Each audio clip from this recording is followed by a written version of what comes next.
Cool. How's it going, everybody? Can you guys hear us okay? Hello. Hi. It's me, John. I'm here with Artemis, or Caitlin. She was helping over the CTF. And Caleb, or Freddie Muckery. And he also made a few of the challenges within the CTF. So we wanted to chat about it for VirSecCon 2020 CTF. So, are you playing the video again? No, cool. How's it going, everybody? Oh, it's on this side. That's funny. Sorry for the insane asylum. I don't know how do we do this? What do we talk about? So, VirSecCon CTF, let me give you a little bit of a background. I heard that the Cyber Mentor, or Heath Adams, and Namsek, or Ben, were putting together a virtual security conference. I saw it on Twitter. I also saw some mentions from Chloe Mastagi, and someone posted on Twitter, like they replied to one of Heath's tweets and said, like, dude, you should team up with John Hammond and put on a Capture the Flag event. And I think the Cyber Mentor responded like, hey, that's not a bad idea. And I tried to jump in the conversation like, hey, I have some stuff ready. It'd be really cool if we were to do this. I would absolutely love to. I'd be honored. So that's what we did. I was chatting with them as much as I could before the start of the competition, and they were willing to just let me run with it. So I'm grateful and thankful to you guys. Eventually I got to thinking like, crap, this is going to be more of a scale than I've usually seen before, because I've done cybersecurity conferences and local events that I've gone to, and I would bring the Capture the Flag there to host it where I could. But that's like maybe 15 or 30 people if I'm lucky. Except this time the game was a little bit different, because now I'm going to kind of be putting on a game that's fully online and fully international and worldwide. So just some quick numbers. I wanted to show you guys this. I'm kind of proud of this, honestly. I just want to, I don't know. I'll give you, because I try to be transparent with like everything that I do. So these are the statistics and the things kind of behind the scenes of what the CTF was, how it was built, why it was built, some of the philosophy, etc. So just quick numbers. We had over 2,500 people register, which is absolutely insane. When I was talking about 15 or 30, that's new to me. And incredible amount of right submissions and wrong submissions. It's kind of crazy just to see that scale. And I try to put in a lot of good challenges to make it fun. So what I'd like to do is I'd like to talk about the CTF for a little bit, how we hosted it, some of the feedback that you guys gave, because I am really appreciative and want to know what you guys think. I want your opinion. That's what's important. And we'll also chime in from the others that help moderate it and help build some challenges. Because I know you guys have questions about binary exploitation or some web challenges, and I made a majority of them, but I still have some others that were willing to help. With that, please keep in mind, this is it. When I said, okay, we have 2,500 people registered, it was me that was running the CTF and Caitlin, Artemis, that was willing to help out. Nightwolf in the Discord and Fumanoid, thank you so much. Also really appreciate you guys just helping phase questions and building out the feedback forum for me while I was trying to fight fires, because it was kind of cool and extremely overwhelming. It was 29 and a half hours or 30 hours really of putting the CTF on, and I felt so hollow at the end of it. I felt so washed out. Okay. Let me show you guys a little bit of the infrastructure, but before we do that, I want to get into some other announcements. On CTF time now, the competition is uploaded with scores in place. I think there might be some bumps. I know a couple people had kind of mentioned to me my number seems to be off just by 1, and I was like, well, maybe I accidentally added some one of our hidden users that was for testing, so I'm very sorry if that's the case, but the scores are on CTF time, so all 1,500 of you that played, thank you for doing that. And I know a lot of people you wanted to be on CTF time, but let me talk about that for a little bit of mentality and philosophy there. Because this CTF, I never intended or expected it to go. Let me turn that light off because I look crazy.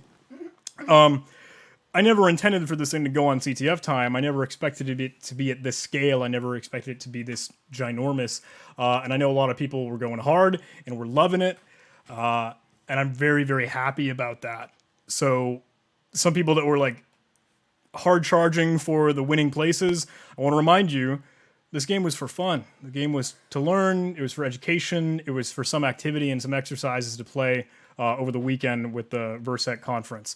So thank you guys for playing. I hope you had fun and learned stuff. But again, there are no prizes. There's no rewards. There's no glory. It's just, hey, we're helping out a charity event, and we want to make sure this is really good and wholesome and fun for you guys. So that's what that was. Can I talk a little bit about the back-end infrastructure? Yeah. You guys don't care? I've seen it. Let me drag this in. So I hosted this competition on DigitalOcean, and I knew that, okay, crap, we're going to have so many people playing. As I released the registration page, I saw the number climb from 100 registered users to 300 registered users to 500. I'm like, oh, crap. I'm used to 30, so I'm going to need to add in a few more machines to get this to actually hold up and be able to be stable for you guys. So what I did is I put in some load balancers, and this is the first time that I've ever implemented load balancers. So DigitalOcean makes it super duper easy. I kind of changed up or separated the back end versus the front end. So the front end was the CTFD instance, and the back end was the actual game server that had all the challenges, etc., inside them. So, show this? 'Cause I think you're on distance. oh crap! Yeah. Thank you so much. I'm an idiot. Thank you. Those are the front ends and back ends. Thank you, Caitlin. This is why I have you guys. So yes, DigitalOcean. Let me kind of backtrack. This is where I had really ran everything out of and was getting it out in the cloud so you guys could see it.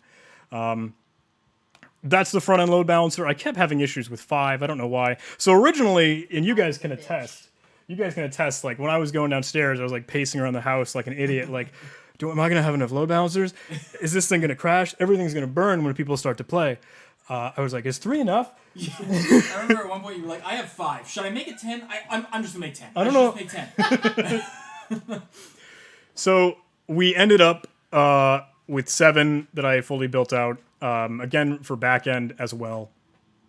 Let me go check that out.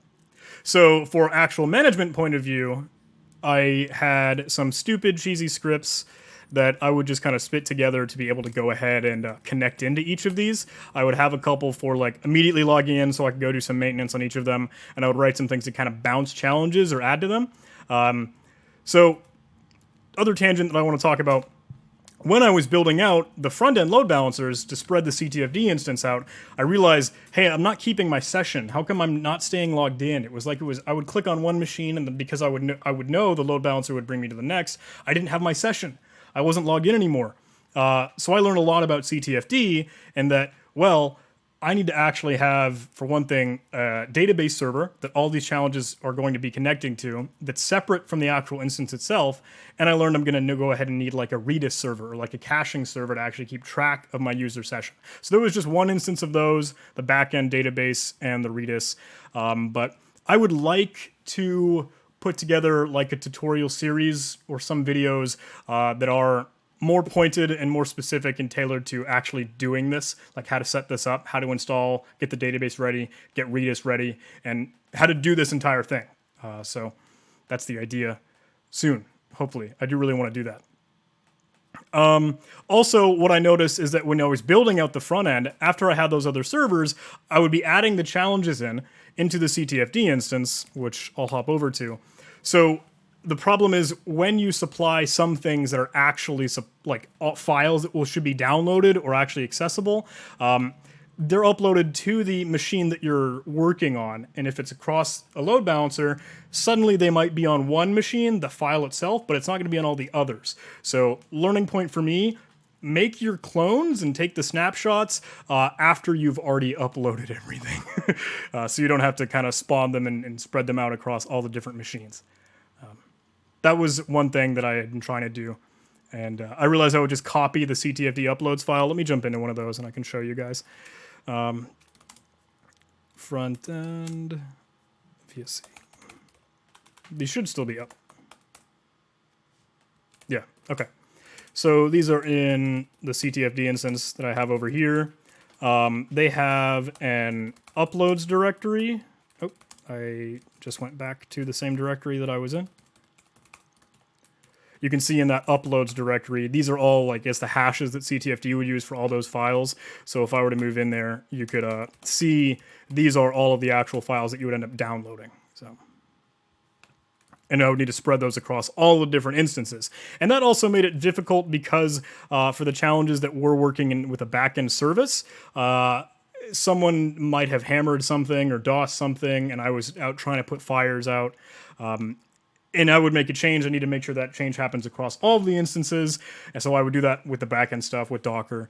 But if someone were to nerf or bork or hose a challenge, that might happen only for one machine. So the player might just get lucky if they weren't in an instance that was ruined, you know? Okay. Let me showcase... I think that's the end of the back end and the front end. I hope you guys get that idea. Load balancers are what I ended up using. There were some trouble and difficulty with that, but a learning experience for sure. You guys didn't, Caitlin, because you were the one that had my back end scripts as well. Were those convenient, or were those helpful, or was managing the challenges annoying? It was annoying that I had to go into each one and do it. Yeah. So I think like a central...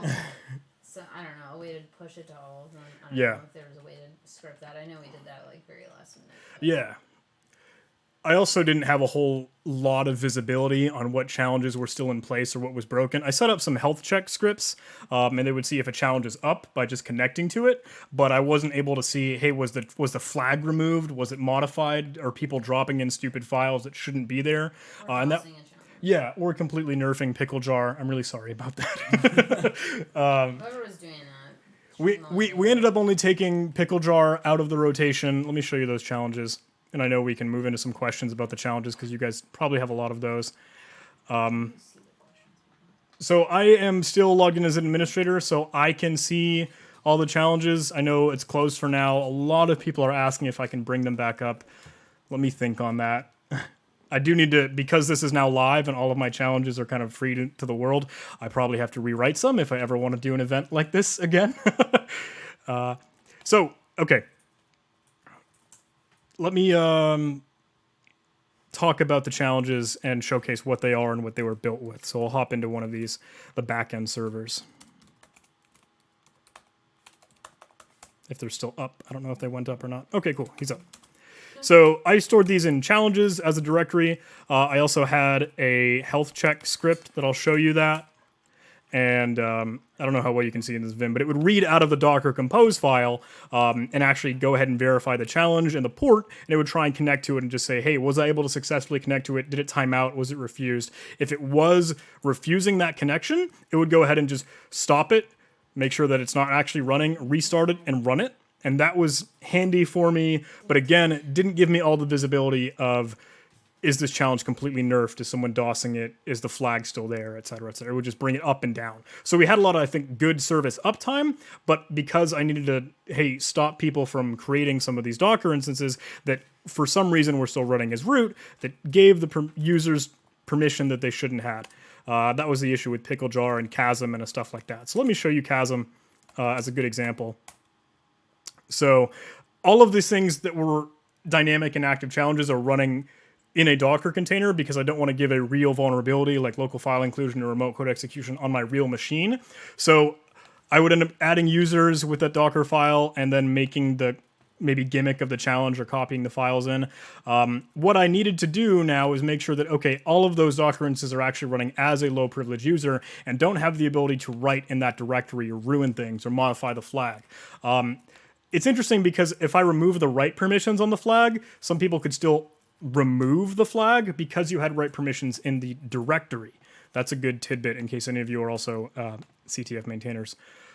I think a better solution, and especially because of some of the SSH challenge that gave you a lot of access, I should move into NSJail that Google put out. I've never really used it or done much with it, and I need to learn a lot more about it. But go check out NSJail if you're into this sort of thing. So. Can you talk about Crush at all, Caitlin? So Crush was the challenge that I had made. I actually made I had like 3 challenges, but one of them was super similar to John's. I had a SQL injection, but it was like regular manual SQL injection, so we didn't want to use that one.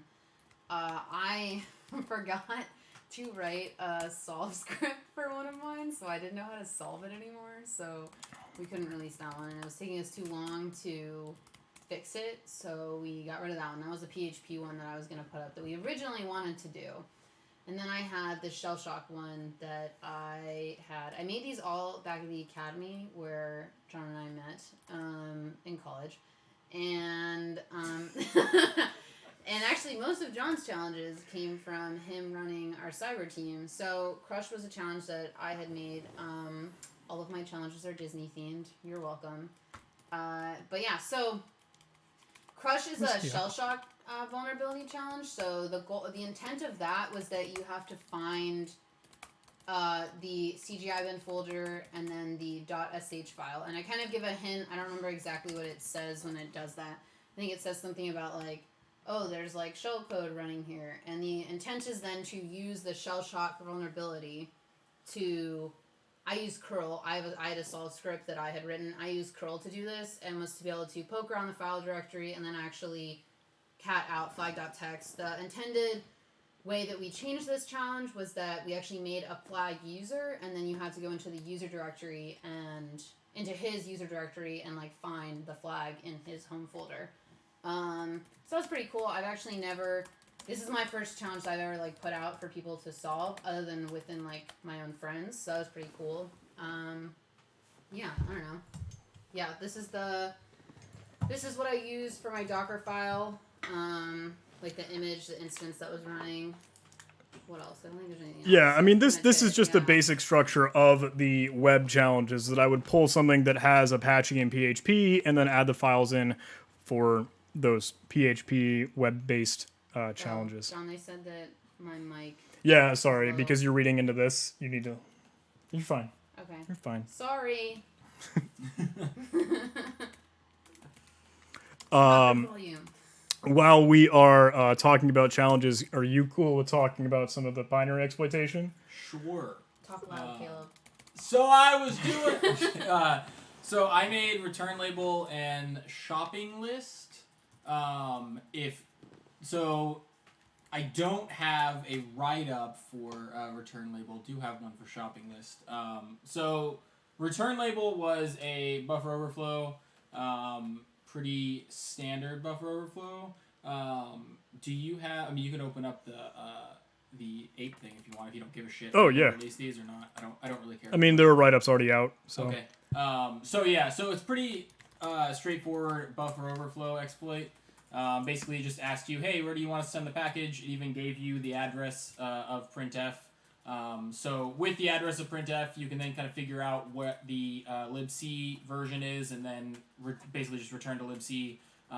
And so I use just a basic ROP from Pwn Tools, which is what that you see right there. I don't know if you've never used it. It's actually really cool. The ROP module from Pwn Tools will actually like search for gadgets in a binary that you give it. And then you can just tell it, hey, I want to call this symbol, or I want to call this function, which is a symbol in the binary, and it will just like build the ROP chain for you for the correct architecture.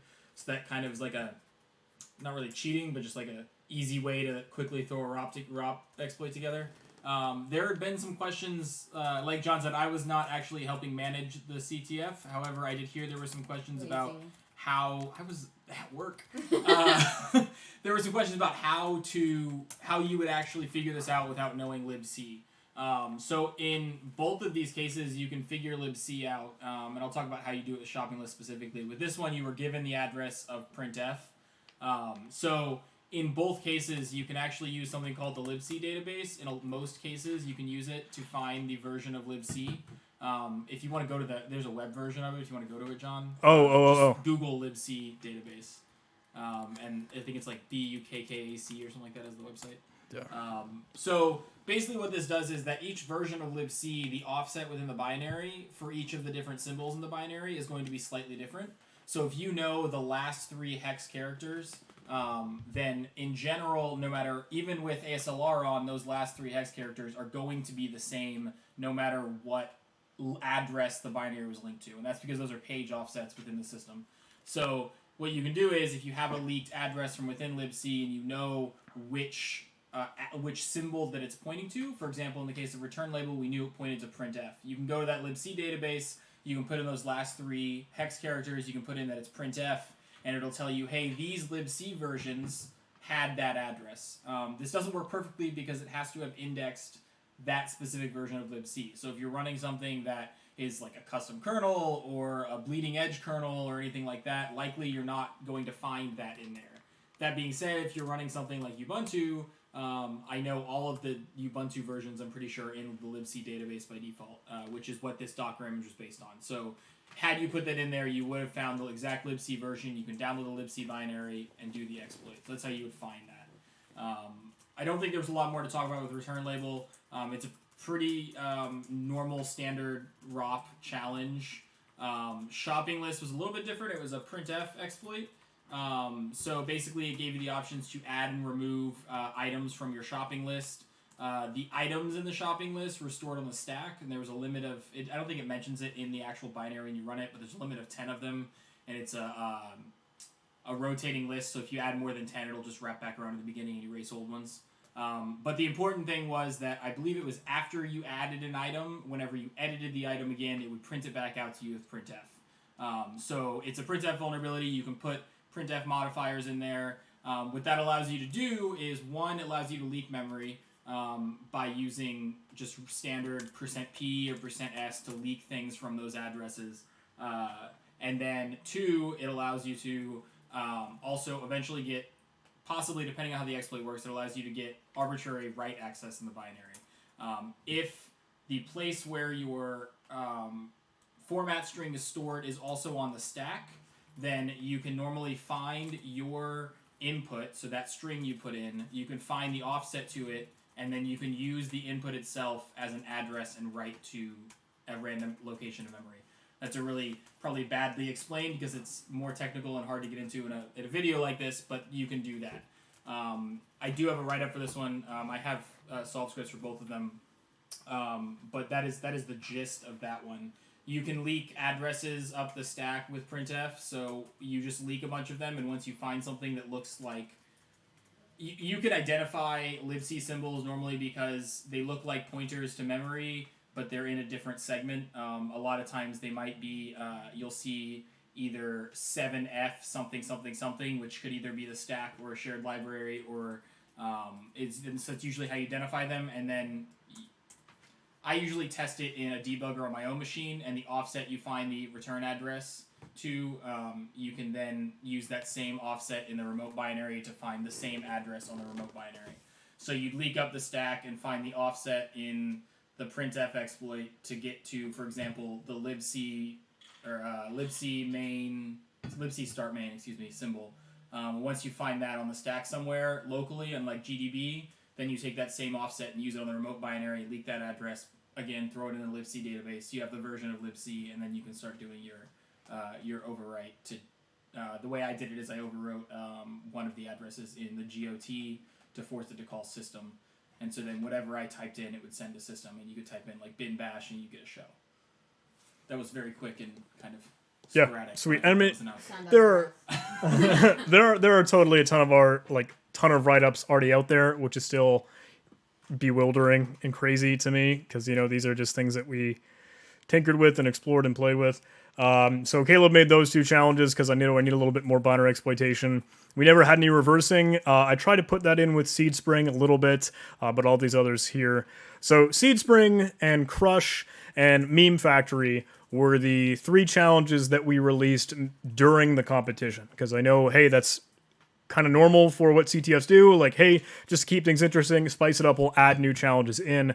It sounds like, I don't know. I asked for that in the feedback because I wanted to know, what did people think about this? Was it good? Was it annoying? Did you want to see more of these? Do you want to see less?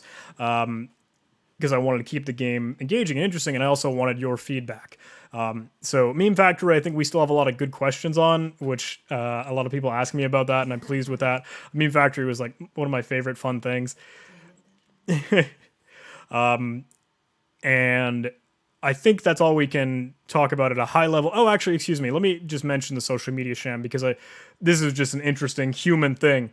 The social media sham questions I put in the second day of the competition, and it kind of meant to be just a play, a joke, a gimmick. Again, it's called social media sham for a reason. Like, these are inherently stupid. It's just like, hey, go follow me on this thing. And I felt bad about that in an interesting way, because I didn't want to, I don't know. It's a self-centered thing, obviously, and I'm struggling to kind of discuss it. But with that, I think if the whole game is about learning and growing and getting better and being smarter in certain aspects of cybersecurity, I felt like, well, some of my content is to help with that. Like, the GitHub repository has Katana and CTF Katana and resources that I put together. And the YouTube channel obviously has a lot of videos regarding this stuff, etc.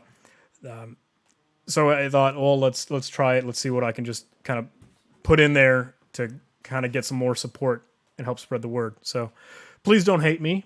The Patreon challenge that I had in there, I originally moved because I felt really not okay with that. It was, again, just kind of fun. Hey, just a gimmick. Would anyone be comfortable supporting on Patreon? And then I just immediately kind of thought to myself, like, that's a horrible thing.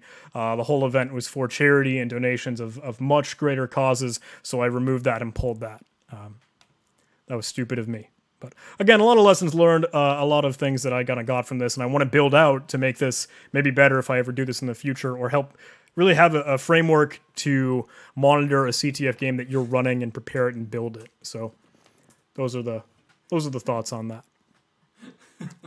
What are you guys murmuring about? Trevor said, "How did the three of you fit into that tiny room?" And I said, "It's a fun time." Sorry, you guys are probably uncomfortable. It's okay. We're We're the friends. lesser people. That's not true. I don't really like him though most days of the week. Yeah. And he even I don't said like why. me either. Okay. If you're totally cool with it, I want to be transparent about the feedback that we all got.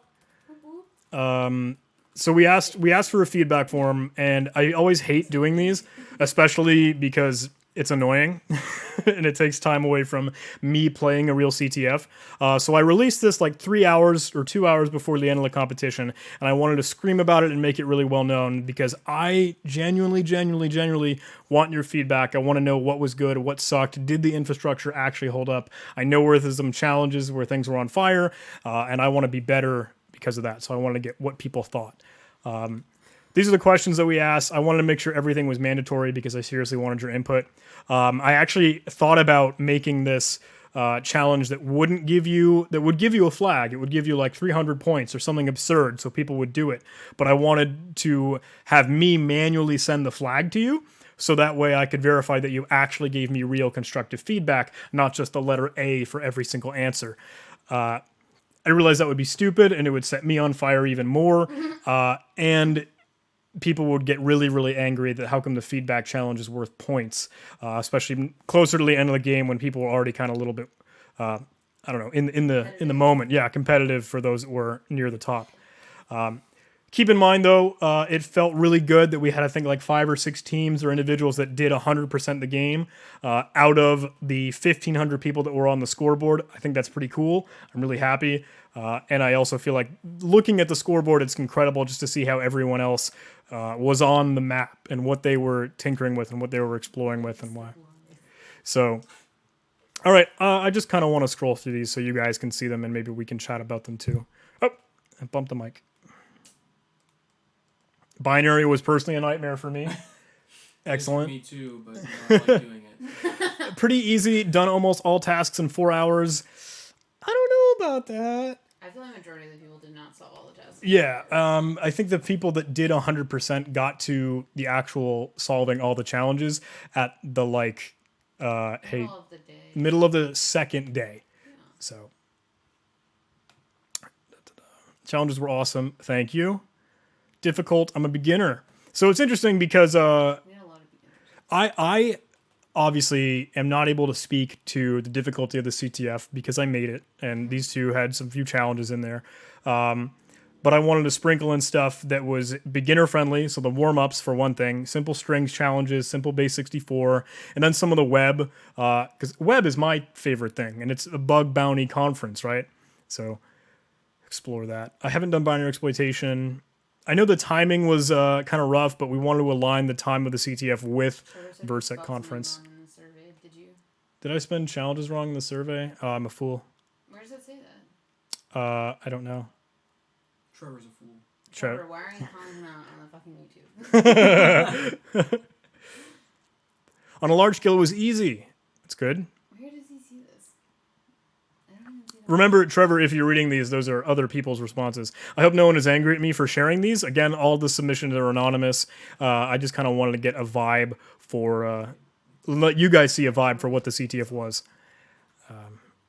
A little on the easier side. Yep, brings benefits to beginners. I'm happy to that. Binary exploitation is the hardest part. I agree. John didn't spell anything wrong. I think it's someone else.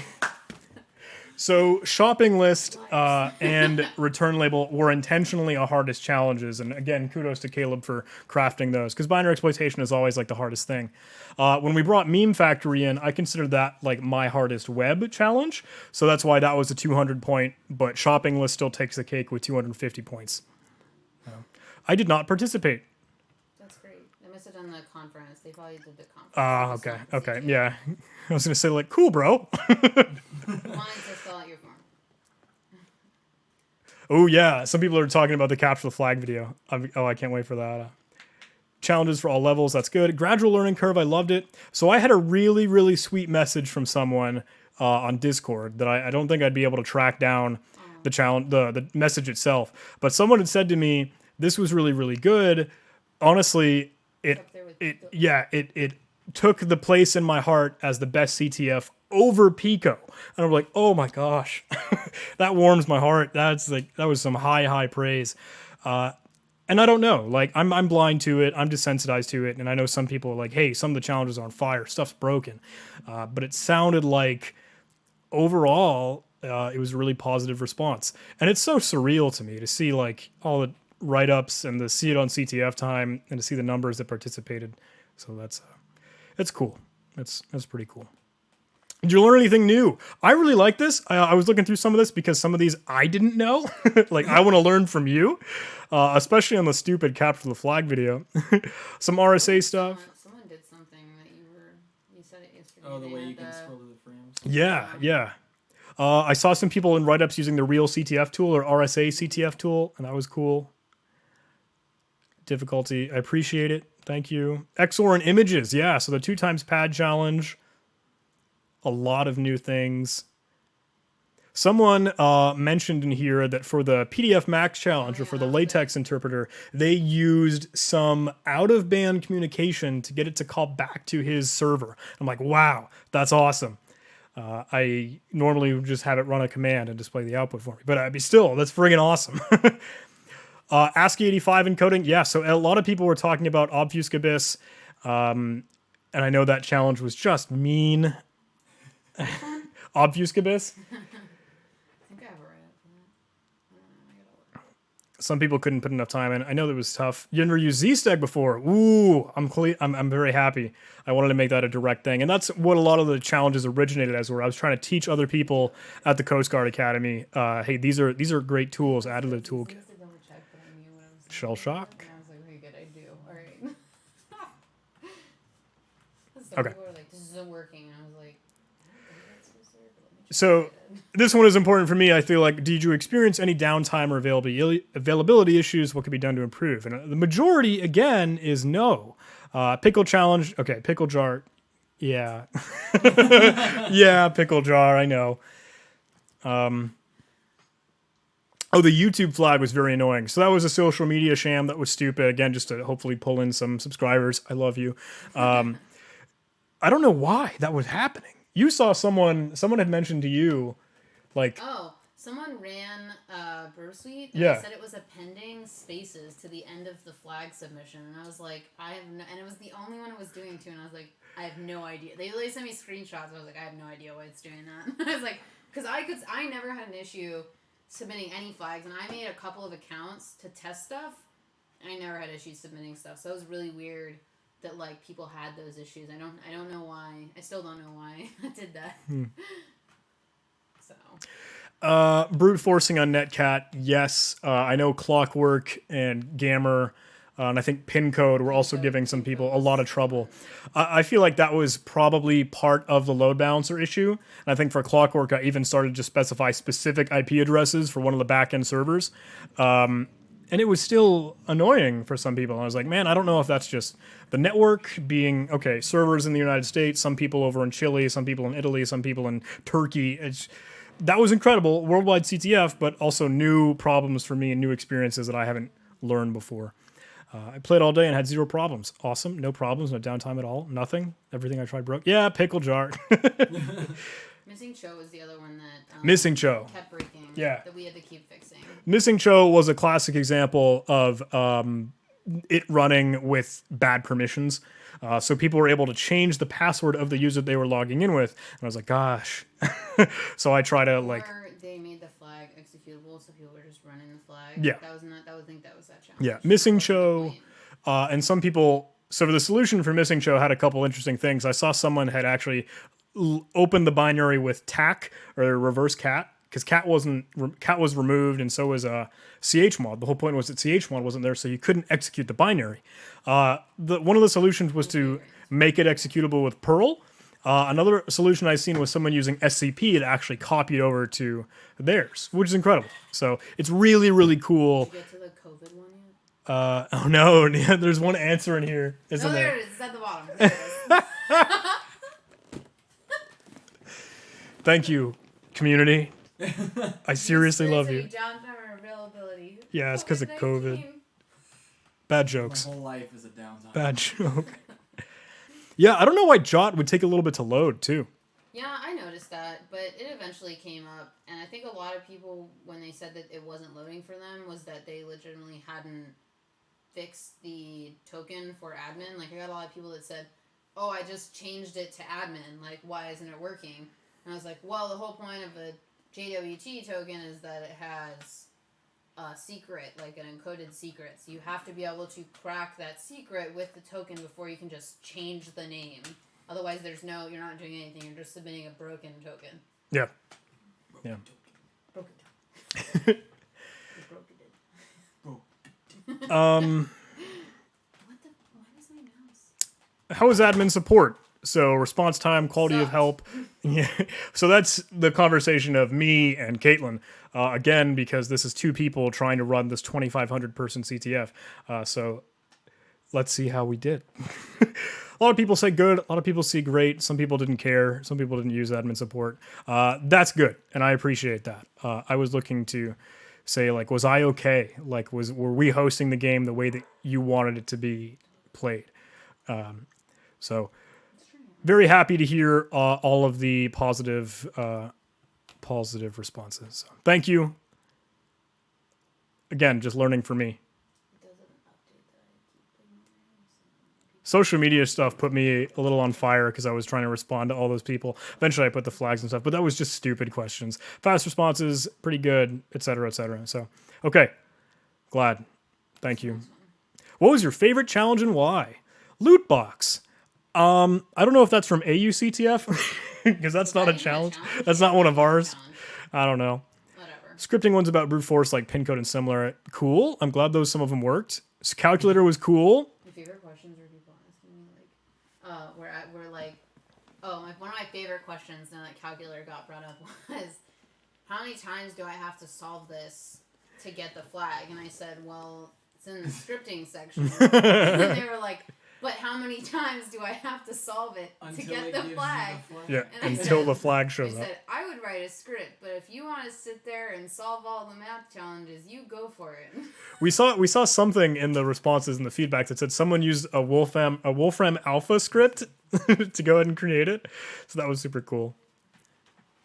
A lot of people like Catalius. A lot of people like Crush. This is awesome. I really like looking through this because it didn't look like there was any like one that stuck out. It's like everyone liked a different thing. Buff the barbecue. That's so funny. Throwback to Eagle. PDF Max people liked. Cool. Chief Executive Officer. Some people were struggling on that one. I didn't know why, because it's just a single byte exo. Puppo killed some people. Yeah, I was surprising. Puppo, People were like, they were furious with the doggo. how do I solve Woofer? Woofer, not JPEG. Woofer. This is a Woofer, this is a Pupper, this is a... And it's very cool, again, as a creator standpoint, to see all the levels, to see what people struggle with stuff that I would never expected. Like hot access. People were going crazy about hot access. That was not an easier one. So, okay, let me pull this down because that's a good one to discuss. Yeah. Let's see if I can actually get it to work for me. So Also, most of John's challenges did have the name themselves were hints at what it was. So like someone asked me like there was like 30 minutes left in the CTF and someone had messaged me and said, I'm really stuck on Catalius, like I can't figure it out. I don't understand what the gimmick is. And I said, okay, and so I literally typed the word cat in parentheses and then put alias, and then they were just like, oh my gosh, I know now. And I was like, yeah, like most of this challenge. everything that I make. Most of this challenges have the names as like, so hot access, if you remove the O, that is your hint. If you remove the O in hot, that is your hint. Hot access. So let me get back to DigitalOcean because so I can. Is it still up for me? So, Did I lose it? what do you do? What do you do? DigitalOcean. the way that you are. Oh, So I just want to get the challenge up so you guys can see it, and then we'll go through it more. Hurry up. Okay, thank you. someone just gave you $2. Oh, thank you so much. Why are you calling my video? Backend 1. Hot access is port. Someone retracted a message. What is that port number? Hot access. 50,000 something. 50,016. There you go. Whatever. Oh, I'd have to actually start the challenge. God dang it. CD. Really quick? Yeah, sorry. Docker Compose. This is the benefit of using Docker. The benefit of using Docker Compose. I would show you that Access. Docker Compose up hot access. We're on server 1, so that should pull up real quick. 5,000. Someone asked us 16? if speaker videos will be posted. I feel like that's not a question. Yes, so speaker videos for VirSecCon will be on YouTube. I think Ben and Heath are sharing those. Hot access, let me just talk about this real quick because everyone's going crazy about this. This challenge is a local file inclusion where M in the URL will be displaying it, the module that you load. Okay, there it goes. Thanks, Trevor. So if you look at Trevor, give him money. .htaccess will load for you. Gimmick is, again, I try to reference this. This is an Apache web server _Apache. Check out what you can access. Go ahead and view the source here because the URL itself, the page itself is going to not show you everything because of the way htaccess is formatted. It's going to have these directory informations with open and closed curly braces. So Firefox to your web browser is going to think that's HTML, but it's not. You can see, hey, there's a don't tell that I hit the flag here, and know that that's a directory. So you can't access that with the M variable because it's not a file.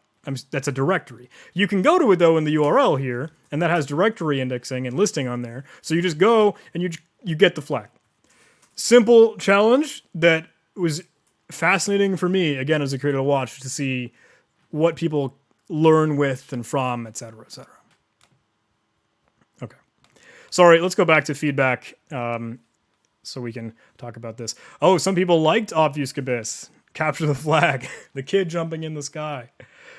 Capture the flag. No. So funny. Literally the worst challenge. I think it's a great idea.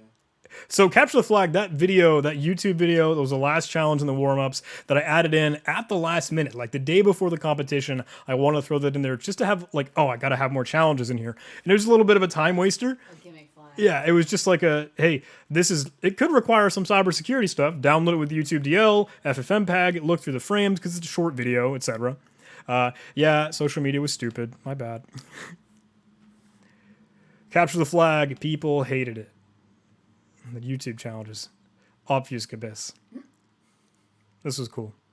So, thank you guys for your feedback. Bravo. Frustrated. Popo, binary exploits, etc., etc. Love it. Oh, Ethical Kid also noticed something where some of the way that the Docker files were created, for some reason it would have the flag still in the root directory. And that's my fault. Or people were moving it. Yeah. So that's my fault. I would run like copy // into var.html and I would create a flag file so I know for my sanity. Accidentally leaving the flag file in the root of the directory. Learning experience, right? things that I need to be aware of, and I want to build out something that's much more better about creating the Docker instances that don't have the root permissions or the bad permissions or the actual flag readily available, readable, maintainable, modifiable, etc., etc. So that's that. Okay. Did you enjoy the new challenges releases during the CTF? People want you to go through the capture the flag challenge. Oh, is there a write-up for Capture the Flag challenge? So can you quickly go over it? I mean, sure. Like if you really want. guys ready? Are you ready to play Capture the Flag? Oh, it's so funny. Someone shared that in the Discord, and I could not. They had like all bold text and in italics. I was like, "Are you ready to play?" Here we go. Get ready for loud noises, everybody. No. Loud noises. Are you ready to play Capture the Flag? Okay, sorry. Let me mute that. Apparently, YouTube allows you to move back and forth with the comma and the period. And that was what someone shared in the actual, in the feedback. And that was super cool. I'd never heard of that. The January 6th ref would use FFmpeg to convert all the frames to like PNGs or images. And I would just look through them because there's not a lot. There's like 100 frames. And just hold down the arrow key. But that's that. It's literally in the image. Stupid challenge. I try to put a disclaimer here. This is stupid. This is absolutely my dumbest challenge. It's literally a time waster. Thank God. It is dumb and stupid. Yep. It's a stupid, dumb, and stupid. Some people didn't notice the new challenges coming out. I tried to ping them in the Discord server. Maybe I needed to be better about actually making announcements. A lot of people liked them. I saw one comment in here. We discussed like an idea though for that. Yeah. So someone had mentioned.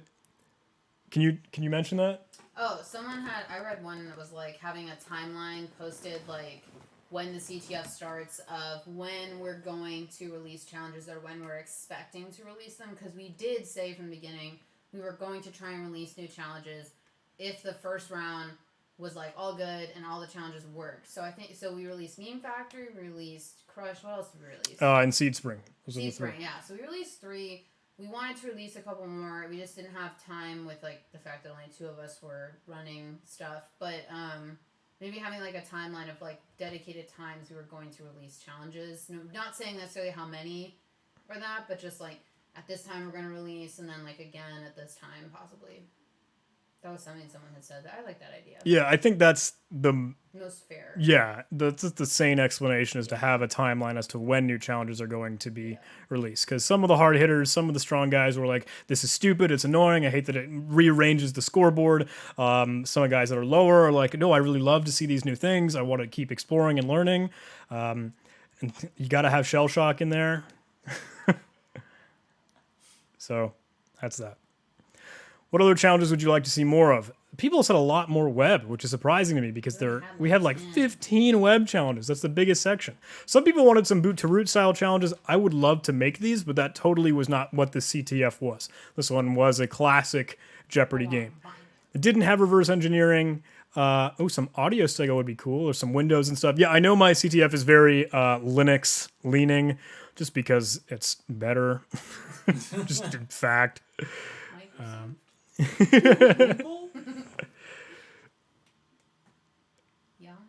Yeah. So that's the feedback. I think that's the last question. Some people need some more reverse engineering. Maybe next time. The last one is like, hey, tell me whatever else you want to tell me. Was it good? Was it bad? Stay hydrated. That's important. Yeah. Did someone write that? Stay hydrated, everybody. Can I have this? Give me that back. This is empty. I hope it is. Not You need empty. to stay hydrated. Not empty. So some of the coolest responses were like, this is my first CTF ever. This is the first time I've ever done something like this, and they really liked it. And that was really nice and really flattering. So Someone wants to know the difference between reverse engineering and binary exploitation. Caleb, resident expert in reverse engineering. So reverse engineering is trying to figure out how something was made, whereas binary exploitation is trying to break it. So normally, in order to do binary exploitation, there is some form of reverse engineering needed unless you're given the source code for something. But reverse engineering is the separate process of trying to figure out how it works and why it works. Sometimes challenges would be... the way you'd have a reverse engineering challenge by itself that isn't binary exploitation is that there's something hidden in the binary somehow. Some hidden function or some hidden method or maybe even just data that's hidden in the binary that you can't normally see or that you wouldn't normally have access to when you run it, that you need to reverse how it works in order to find it or see it. Is that enough? Yeah, you're silenced now, Caleb. Thank you. Good job. Thank you. Go back to not. There's no more speaking. Someone had said I was honestly going to talk about participating in Pico CTF last year. Many of the tasks from this was like Pico. So the white pages challenge and Jot and Seedspring, they're my challenges that I gave to Pico.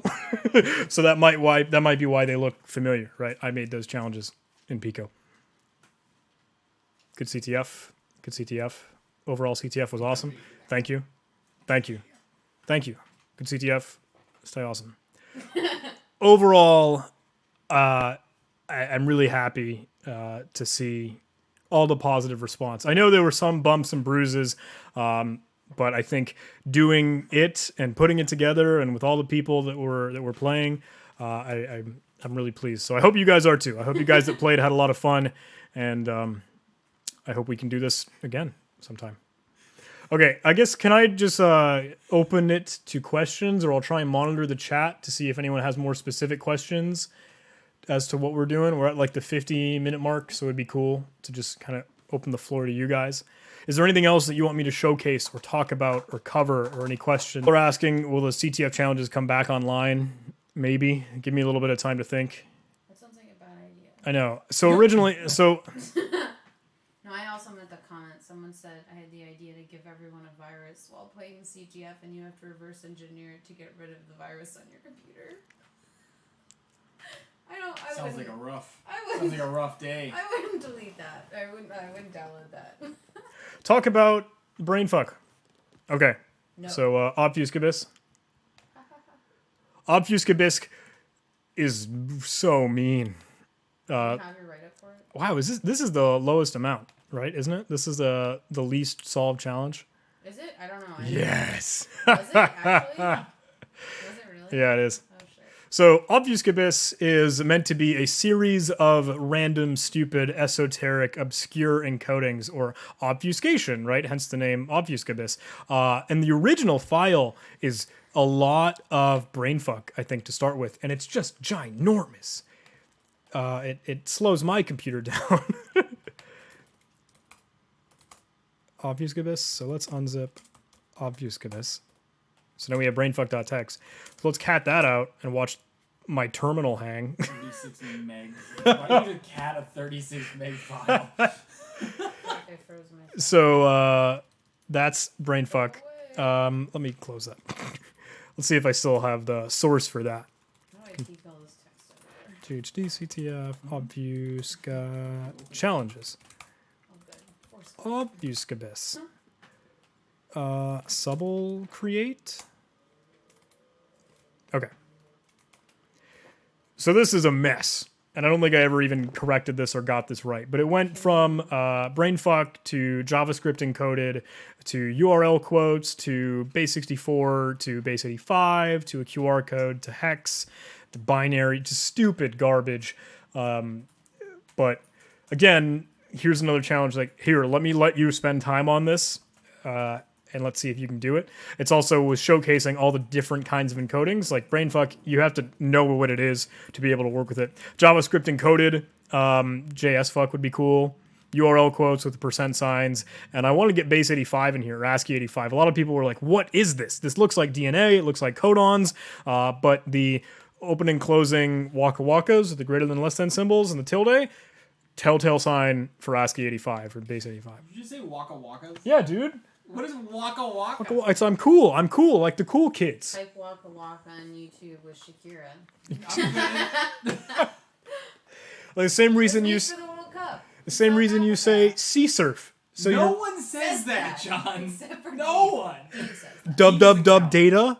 You don't say World Wide Web. www. I say www. You say dub. No, I don't say. Well, www. do you say www data? Because that is a mouthful. I'll give John this one.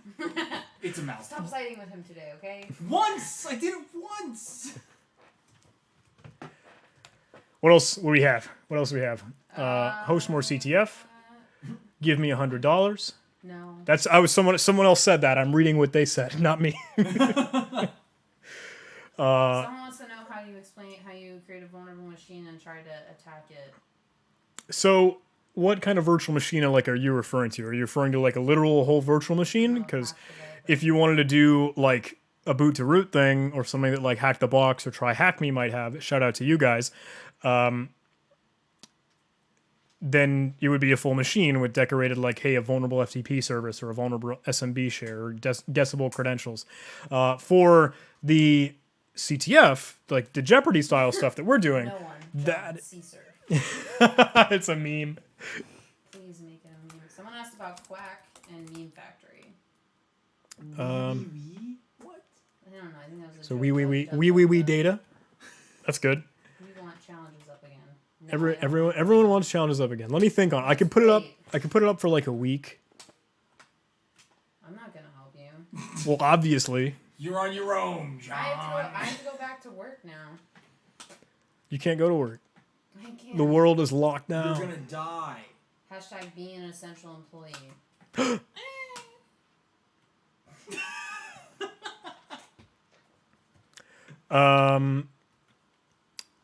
What else is in here? Meme Factory. People want me to talk about.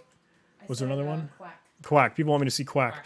Quack. Quack is Quack is annoying. A lot of my challenges I feel like are quote unquote hard unless you know what they're getting at or unless you know what it's referring to. That's why I try to make it really direct with a lot of hints and subtle nudges.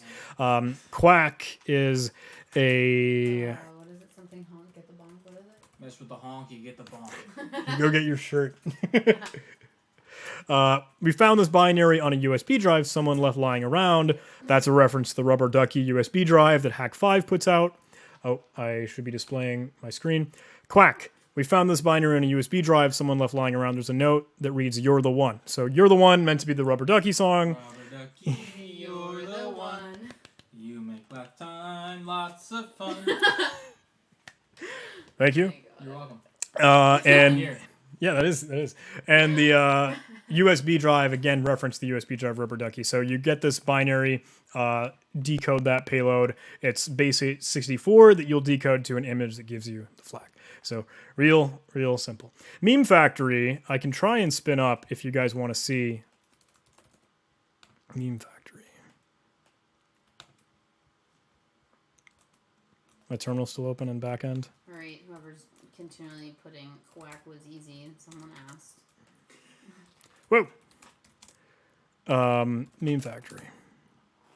That's all good. Docker compose up. Meme Factory. Okay. I need to know what port that is again. Calm down, Trevor, about saying we don't know the song reference, right? Everybody saw this. Trevor, just because you're 78 years old doesn't mean you are. Trevor's a dinosaur. Yeah. Meme Factory. Beautiful. This is one of my favorite challenges. This is so much fun to make. Let's see what quality memes we have here, guys. That one. You like this one? No, down. You like this? Down. The other people in the restaurant. Hey, you won't believe this. I finally got a girlfriend. Hi, April Fools. Dude, I think the joke's on you. I like the Pokemon in there. Itself in confusion. John's favorite picture to use for me. I love he the. loves the He's so SpongeBob good. one. And Not, I would say not to and be. Saint Elmo. Yeah. Saint Elmo is my absolute favorite Yeah. GIF. Can you just repeatedly send me the like Elmo on fire GIF in Discord? He loves that. I'd be so happy. Ping him every time. Okay. How how do you solve meme So this is factory? Meme Factory. You need to, if you monitor, hey, what's actually done, what's sent, you can add in anything you want for the actual text that will go at the beginning and end, but you need to supply a picture. You need to actually select one of those ones that you have in here. So you can select one, hit enter, and it'll bring you to that page that generated that meme for you. The gimmick here, if you go take a look at the source code, I'll copy his curl, like the VeggieTales dude. That was awesome. Let's go get Meme Factory. So a lot of people would notice, looking in the source code, you do have some issues with how that it's actually rendering things and working with things. The secret key is redacted, and that's in place because that's where the flag is going to end up being. Get memes is a simple function. Just go ahead and pull all these or scrape them from the image flip website, and you post, and you need to ensure that picture in there. So what they do is they test if the HTTPS schema is not in the URL, it just tacks it in at the very, very end. Then it will request the page. It's little server side request forgery. And that was someone had asked SSRF. Is that what this challenge really is? And that's what it is. And it would just add text onto the image to make a meme, quote unquote, and save and send the file to you. So the gimmick here is that it is going to load your input with as an address and with URL-lib2. And it's going to add an HTTPS that's not in there just at the beginning. So we need to make sure that HTTPS is actually in the URL that we link. But this is running with URL-lib2, which has some interesting quirks and gimmicks. So what you can do, let me curl this so now I have a file here. I actually have the outputs on the screen. Yep, I just use curl. I mean, just for demonstration. There's an image displayed onto my terminal. That's really cool. We need to change the picture, which is just this last variable here. You can see that's being included. The gimmick, what you can do with this is because URL-lib2, you can use a different schema other than HTTPS, but you need to make sure that HTTPS is actually in there. For some reason, URL-lib2 will not deal with comments that are like a hashtag or a pound symbol or the Octothorpe. That's actually what it's called. So you can read file etc password, and still to make sure that you actually have content or that HTTPS in there, you can include that here. Maybe that's because it's read as like a URL anchor or whatever the case may be, but you can just whack that, and now you have local file inclusion. So a lot of people would get to this stage and then be like, well, WTF, where's the flag? Well, inkling and hint that it's going to be that secret key redacted within the source code that you downloaded. Gimmick is, where do you find that? How do you know where it is? Where is it actually working with? Don't forget, Linux is super duper helpful, strangely enough, for looking at processes that are actively running. So you can check out proc self, and you can see the command line as to how this was actually executed. And that tells you, oh, this is listening in home John meme server. So just go ahead and go scrape that out instead. Thank you, curl, for breaking. Home John meme server.py. So you get the source code of the web page, the real one, and now that flag is the secret key. You could also just do proc CW or proc self CWD. CW. Current working directory. Yeah, that's absolutely true. That's what I had on my solution when I solved this. Would you find the flag in there? You would know that the name of the file was meme server because you downloaded it already. So proc self CWD / someone wants meme you to server. go over CEO as well. CEO? Yeah. Okay. Is that okay? Are you guys bored out of your minds yet? You can leave. You. I'm here. You know, Caleb's here for the lulz. I'm here for the DEP. Let's do Chief Executive Officer because some people wanted to see that. Chief Executive Officer is not meant to be hard. I found this weird file a bit ago. I tried to operate it with it, but I can't get it to work. Operate is meant to be a nudge. Maybe this is probably just esoteric and people do it. The XOR operation. I've tried the whole range of possibilities. So download this Chief Executive Officer file. And let's go into Python. So let's open our Chief Executive.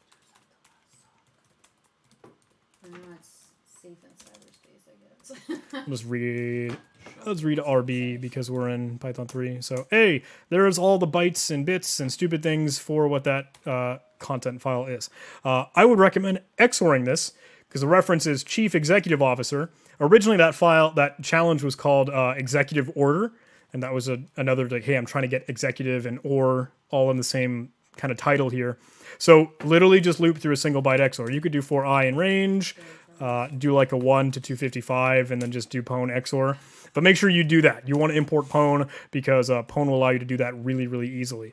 Apparently, I don't have that installed for Python 3. Do I have all that? Nope. Executive,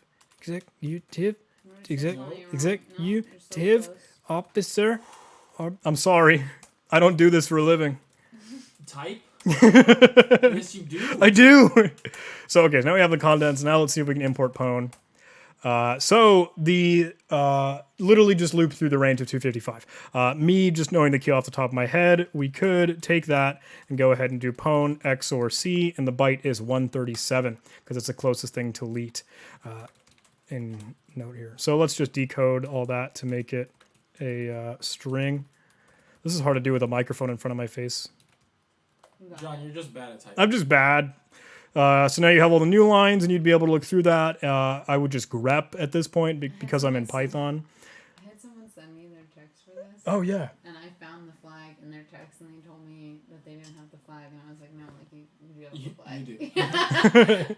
It's like the flag format is LLS, and they were like, no, it's not there, and I was like, I'm looking at it.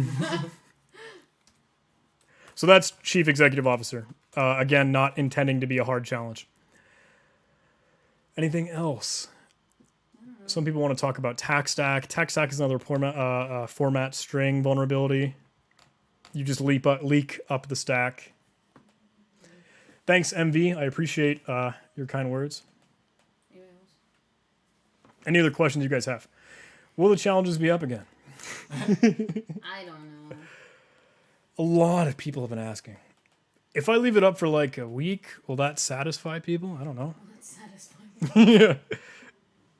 Hey, if you donate to my DigitalOcean account, if you help me host it. Nice haircut. He needs a haircut. I need a haircut, dudes. Holy crap. Constantine, you know. More King of the Hill live streams. Yep, we'll do that. Oh, Pickle Jar. Yeah, let's look at Pickle Jar. No. So you can see the challenge that you all missed out on, and I can explain why it was so dang broken. Let's get into backend one.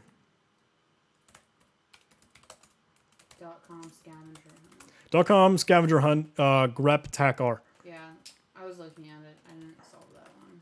I didn't do it, I guess. Do you have a girlfriend, John? No, he doesn't. No, it's Caleb. It's actually Yeah, Caleb. who am I really pointing at? It's Caleb. It's actually Caleb.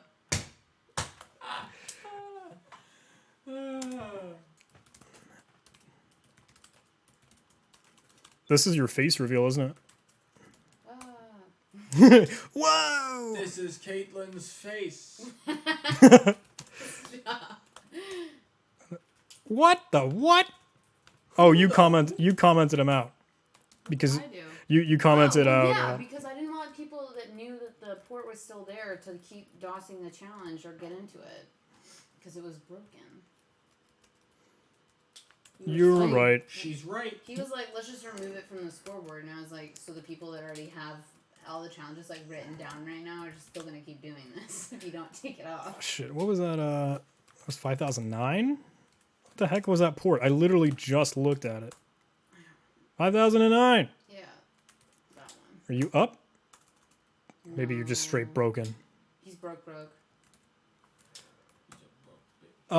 Just tell them what the point of the challenge was, like where you got that idea from. Is it from a Python library or Python something? So yeah, let me move into the director. I can show you the real thing. I have a solution for it. I have a solution. I logged into the backend and got the When people ask me, no, I actually did have solution scripts where I went in and I did solve the challenge. I didn't just go in the backend and look at the flag. I legitimately solved the challenge or ran a script that I had that solved it. So password pickler is running in a Docker instance, and that Docker instance has read privileges on etc shadow and etc password. So the intent is for you to pickle some data with the Python pickle library, and then be able to go ahead and actually get code execution or read files like etc password and etc shadow. That was the gimmick. I guess never mind. The problem was that people could add pickles and they could be like Oh my God, literally who anything. is this person? Oh, cool. Thanks, Pix. Perfect. What? So once we added something, Go yeah, away. I don't know if you're a mod or not. You can view password Go pickles, away. and then Report they would be in here. block. I think someone was repeatedly sending a new line, and it would just being added over and over and over again for other people, so that would get like DOSed, and that would just get overloaded. The gimmick is I have my exploit scripts that just go ahead and run a regular Python pickle attack and exploit, just cat something out. If I go ahead and do that, is that Python 3 or 2? There you go. So there's the base 64. Let's connect to it. Program. Python 2. Program. Don't yell at me for using Python 2. All these servers were... Yeah, I know, it's dead. Stop It's it. dead, Jim. It's dead. I don't know why that didn't freaking copy. Anyway, that's the solution. Grab etc password, grab etc shadow, crack John's password, and the flag is I love pickles. Yay. Okay. Only dill for me. Will the Docker servers perhaps be on GitHub? No. Will the Docker servers perhaps be on GitHub? How would you You mean do the that? Docker Isn't it files? Yeah. I think That's what he he means the means. files. No. I don't know. I didn't think so. I don't know. I don't want to share it too much because, you know, like I said, I like to pony this around to different security conferences, and doing this kind of inhibits my ability to do that, especially with all the challenges now being out in the world. So I will need to recraft Gotta some rewrite and 'em make all. make some new things, Gotta which is catch 'em hard, all. which is tough. Ash Ketchum. Yeah. So we're about at like an hour 15. Thank you guys so much for listening. I hope this was kind of cool. I hope it got you a little bit more insight as to what the game was, how it ran, how it was all put on. Thumbs up. Like, comment, and subscribe. Oh god. John's deteriorating. Yeah, after we get to like an hour in a stream, I just like pass out. I've seen him fall asleep while recording. We were like dead last night. Well, that was after the CTF. Yeah, I was worried. You were worried. Caitlin can probably be the best one to describe to you how, like, can you like talk about like how much of a zombie I was? I don't know. You said it was like DEF CON. I only saw videos Yeah. of that. Yeah. No, I told Woof. Caitlin it's like as close to DEF CON as it could be, where we work really, really hard on something and then it finally comes to life and it's good. It's overall positive. It's incredible. It's phenomenal. But there's still a little bit of kinks. There's still a little bit of like, I don't know, some problems and issues. It's not all the way. It's like, it makes me like want to cry, but I can't at it. It's weird. It's a really weird feeling. And like, I'm the only one that can feel it because I built all this and then I made it and then it happened and then it worked and then Now it's over. now I should go back to playing Animal Crossing or something. I don't know. Yeah, you gotta make our bridges. That's It's my true. new favorite game. Animal Crossing. Also, Plug in there. Everyone go get Animal Crossing and be John's. yeah, you can so I join. visit your Come villages hang out on Animal Crossing. and islands. I'm also soliciting for a haircut. So if anyone, my hair is really fucking long. We wanted Megan to do it, but we figured out she can't actually cut hair. Yeah, we'll be at DEF CON 28. Hopefully, How old are you if it guys? happens. I am. 6. Let me get it. Largest C 7. integer. 7. This. What architecture, John? I am this many years old. They are 21, I guess. Ah, so close, but no cigar. Ta-da! That is not the largest integer in C.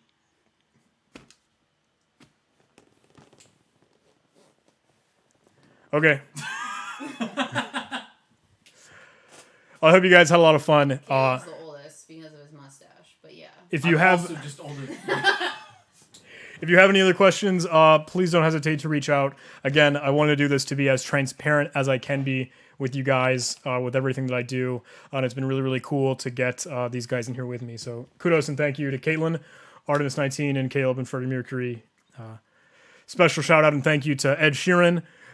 Special shout out and thank you to Seth Rogen. Special shout out. No. How do I end the stream?